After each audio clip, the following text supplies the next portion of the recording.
Jashpur police ने दशहरे की रात हुई ट्रिपल मर्डर केस की मिस्ट्री सुलझा ली है। जशपुर सिटी कोतवाली थाना क्षेत्र के कदम टोली गांव में एक ही परिवार के 3 लोगों की निर्मम हत्या कर दी गई थी। आरोपियों ने जमीन विवाद एवं जादू टोने के अंधविश्वास में आकर पति पत्नी और उनकी 19 वर्ष बेटी की हत्या कर दी थी। जशपुर एसपी डी रविशंकर ने इस हत्याकांड का खुलासा करते हुए बताया है कि आरोपियों के रिश्तेदार एवं कुछ अन्य लोगों की मौत पूर्व में विभिन्न कारणों से हुई, लेकिन आरोपी इस परिवार के मुखिया अर्जुन तेंदुआ पर जादू टोने का शक किया करते थे। आरोपियों को लगता था कि सभी की मौत जादू टोने से हुई। इसी अंधविश्वास में आकर 6 आरोपियों ने मिलकर प्लान बनाया। आरोपियों ने अर्जुन तेंदुआ को रावण मानकर दशहरे के दिन उसकी हत्या करने की ठानी। दशहरे के दिन पहले तो सभी ने शराब का सेवन किया, फिर सभी आरोपियों ने एक साथ मिलकर घटना को अंजाम दे दिया। दशहरे की रात जब अर्जुन तेंदुआ का परिवार दशहरा देखकर वापस घर लौटा, तब सभी आरोपी धारदार हथियार लेकर घात लगाकर बैठे हुए थे।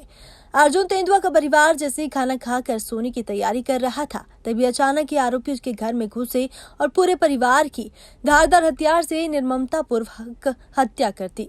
घटना के बाद सभी आरोपियों ने जंगल में जाकर हत्या में प्रयुक्त हथियारों को जंगल में एक गड्ढा खोदकर छिपा दिया और सभी आरोपी घटना के बाद अलग अलग दिशा में फरार हो गए। घटना के बाद जशपुर पुलिस की कई टीमें बनाई गई। इन टीमों ने आरोपियों की पतासाजी कर झारखंड, ओडिशा, कलकत्ता और सिलीगुड़ी से गिरफ्तार किया है।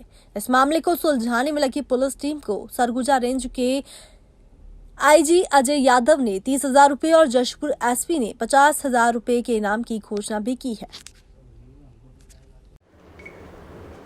दिनांक 6 अक्टूबर की सुबह कंट्रोल रूम से ये सूचना प्राप्त हुई कि जिला जशपुर गांव कदम टोली घोलेंग में एक ही परिवार के 3 लोगों की हत्या कर दी गई है। जानकारी मिलने पर मैं स्वयं, एडिशनल एसपी और पूरी टीम घटनास्थल पहुँचे। घटनास्थल पर जो है वो एक मृतक अर्जुन, उसकी पत्नी और उसकी बेटी, 19 साल की बेटी का लाश वहाँ पे पड़ा हुआ था। इनिशियल इन्वेस्टिगेशन पूरे स्पॉट को अच्छे से देखा गया, पंचनामा वगैरह किया गया। उसके बाद में परिवार के लोग, समाज के लोग, सब लोगों से पूछताछ इस परिवार के बारे में और घटना के बारे में शुरू की गई। पूछताछ के दौरान ये जानकारी बाहर आई कि मृतक अर्जुन के परिवार का स्थानीय ग्राम के प्रेमचंद एवं उसके परिवार के साथ में ज़मीन का एवं कुछ अन्य विवाद भी था। इसमें मुख्य तथ्य ये बाहर आया कि प्रेमचंद को 10 साल के बाद एक पुत्र रत्न की प्राप्ति हुई थी। उसके पहले उसकी 2 बेटियां थीं और उस बेटे के जन्म के कुछ दिनों के बाद वह बीमार रहने लगा। उसका इलाज के दौरान 3 माह के बेटे की मृत्यु हो गई। प्रेमचंद यह मानने लगा कि उसके बेटे की मृत्यु के पीछे मुख्य कारण जो है वो अर्जुन और उसका परिवार है। अर्जुन और उसके परिवार के साथ में ज़मीन का विवाद भी चल रहा था। उसके अलावा उसको ये विश्वास था कि यह किसी प्रकार से टोहनी करता है, जिसके कारण उसका बच्चा लगातार बीमार हो रहा है और उस बीमारी के कारण उसकी मृत्यु कारित हो गई है।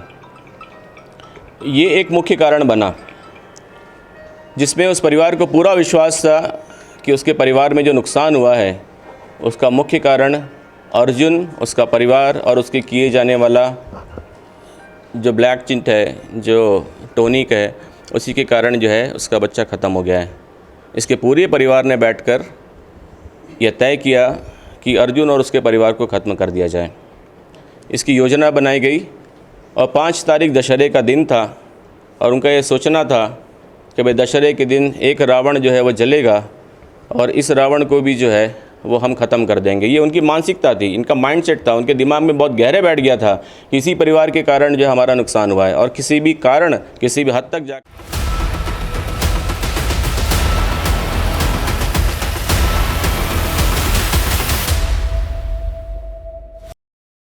अब बेरोजगारी को कहिए bye bye. Fast India 24 news के साथ सफलता की सीढ़ी चढ़ते जाए। फास्ट इंडिया 24 जो सभी राजनीतिक, साहित्यिक, सामाजिक, धार्मिक, भ्रष्टाचार, जुर्म, खेल आदि के साथ साथ क्षेत्रीय खबरों को प्रमुखता से दिखाते हैं। हम दिखाते हैं पल पल की खबर आपको सबसे पहले। फास्ट इंडिया 24 के लिए छत्तीसगढ़ की सभी विधानसभा एवं जिलों में अनुभवी रिपोर्टरों की आवश्यकता है। इच्छुक व्यक्ति हमसे संपर्क करें 7879809004 8889511150। युवक युवतियों के लिए सुनहरा मौका। अगर आप में जोश जुनून और कुछ कर गुजरने का जज्बा हो तो जरूर मिले। अपने क्षेत्रीय खबरों की जानकारी के लिए YouTube में फास्ट इंडिया 24 को सब्सक्राइब करें ताकि फास्ट इंडिया 24 न्यूज चैनल की सभी खबरें आपको सबसे पहले मिले। अगर अभी तक आपने हमारे चैनल को सब्सक्राइब नहीं किया है तो तुरंत सब्सक्राइब करें और बेल आइकन को दबाना ना भूलें।